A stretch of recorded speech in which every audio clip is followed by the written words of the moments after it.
Hello and welcome to World Talks. My name is Diana Skaya. Now, in the past 24 hours, critical decisions have been unfolding in Brussels as EU leaders work to replace military support for Ukraine after President Donald Trump's freeze on aid and intelligence sharing. A major sticking point has been Slovakia's push to resume Russian gas transit through Ukraine using its veto threat as leverage. Meanwhile, Hungary refused to endorse a joint statement in support of arming Ukraine, and with pressure mounting and European defense strategies shifting, yesterday's summit could reshape the continent's approach to both security and energy. And now to break it all down, I'm joined by Martin Sklenar, Slovakia's former defense minister. Martin, so good to have you here on World Talks this morning. Good morning. Thank you for having me. Now, let me ask you this first. Let's go over, if you can just a little bit give us some context and the key takeaways from yesterday's summit. Well, the biggest takeaway, obviously, is that there was a summit. It was very much dedicated to defense, and it made progress on the way to delivering more defense to Europe.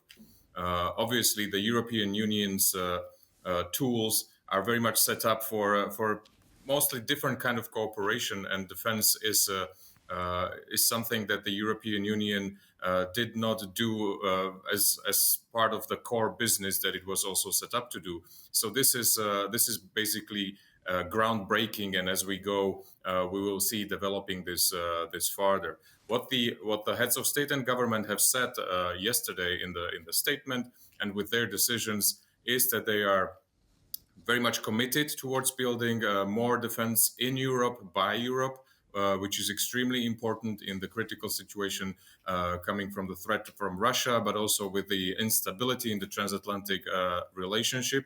They said that they are willing and able to finance whatever needs to be built up in terms of military capabilities. And there's two basic levels where they want to do this. One is on the national level. With these decisions that they have done together, we see their commitment and availability to increase their defense spending significantly as they prepare for the NATO summit later in June. And also we see that the European Union will be making money available to finance some of the capabilities in common for all European member states. And also there are other forms of financing that should be available for defense industry to have more access to money, to invest in their capabilities, in their production lines, to make sure that the increased demand that is expected or continues to be expected will actually be able to be taken care of by the industry. So the European Union has done a lot to increase the possibility of inputs into defense of Europe. And now with more discussions among most of the coalition of the willing countries, it will be important to see how these inputs will be translated into outputs, into capabilities, what will be the arrangements, and how the defense in Europe will be organized. So do you think now that with everything that you've just enumerated here, do you think that we're finally seeing Europe to be able to possibly handle this without, if we're talking about, of course, aiding Ukraine, are they able to handle this by themselves without the help of the United States at this point? There is a lot of pressure on Europe to do this as quickly as possible, and I think yesterday was a great example of what that there needs to be also decisions, not just commitments and statements.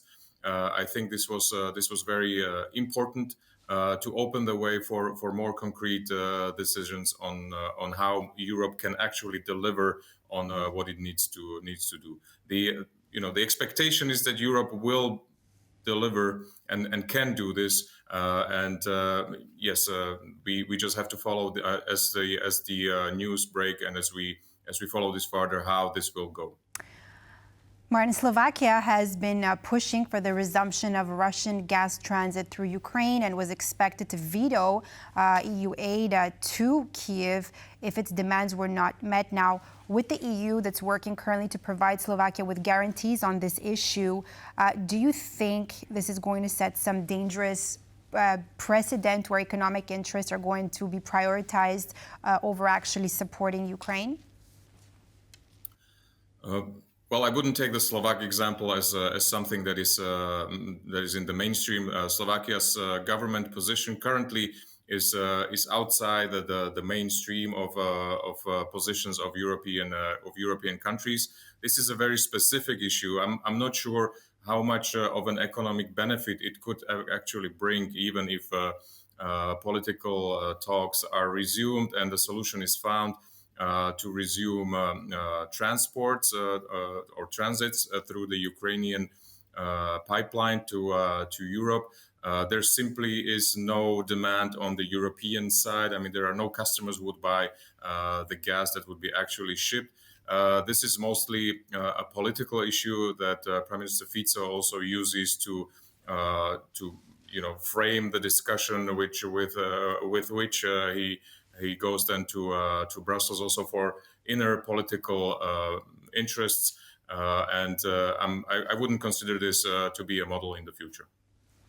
Let me ask you this. I mean, Emmanuel Macron is pushing now for a discussion on using France's nuclear arsenal to protect Europe, especially as the U.S., of course, is rethinking about its NATO commitments. Now, do you see EU leaders actually rallying behind this idea? Is it going to stay or remain politically divisive? What's your take on that? I think it is a very important contribution to the overall discussion about Europe's defense. And it is very good that President Macron has put this on the table in a way that he did. Having a nuclear deterrent part of European defense is absolutely critical.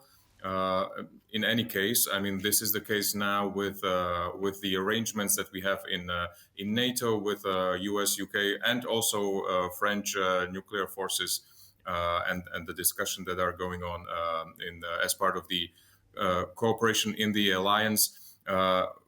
President Macron offers the possibility to discuss this, and he certainly makes sure that this will require more discussions and more arrangements to understand what are the possibilities, how European countries would actually see this as a necessity or added value for Europe. I think it will be a very good discussion to have in Europe, in the European Union, and to find the proper arrangements to simply make use of the extended deterrence that this can provide for Europe.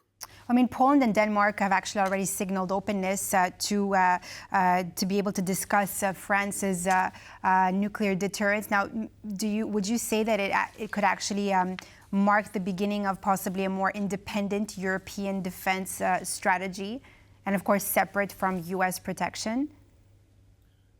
The more independent European strategy has been asked for decades by the United States. Certainly, since the beginning of February, the discussion on a more independent European defense has been running basically at the speeds that we couldn't imagine any time before. So for me, this is a little bit of a consequence of the discussions that are already going on how Europe can actually organize its own defense. France is currently the only European Union member state that owns nuclear weapons. Is also a permanent member of the United Nations Security Council. So this is a very important discussion to have. I am not sure that it will be a short discussion. Even President Macron says that he expects the discussions to go until at least summer this year to see what are the possibilities. And I think the real details about how this could be used we could only see after summer. But the proposal, the offer to use French nuclear deterrent, which has been for decades now very nationally owned and decided, is a big step and reflects very much the dynamic changes that we see in the security environment. Martin, so CIA chief, of course, told the idea that the United States will no longer share that intelligence with Kiev. Now, how useful is American armament without actually American intelligence? Is it possible that the United States can actually switch off some of its armaments bought by another country or other countries? Well, armaments is still usable without the intelligence, but intelligence is critical, of course. Certainly, the defense part of the Ukrainian operations is a little less intelligence dependent, and will certainly be able to be conducted at the same level or very similar level as before. But any operations that require a very strong reliance on intelligence information, especially regarding target acquiring and surveillance, where you need to see where exactly are current capabilities and equipment of Russian forces, if you want to target them by drones, for example, and you have to plug that intelligence information into the decision-making process, that will be hit very hard by the non-availability of U.S. intelligence. And as the director of the CIA tells himself, the expectation is that this will be reviewed and returned back to the state before, because it is a significant blow to the Ukrainian forces. Thank you so much, Martin Sklenar, former Defense Minister of Slovakia, for being with us here this morning. World Talks. My pleasure. Thank you very much. And that's all for this edition of World Talks on TVP World. I'm Diana Skaya. Thanks for watching, and stay tuned for more news and features.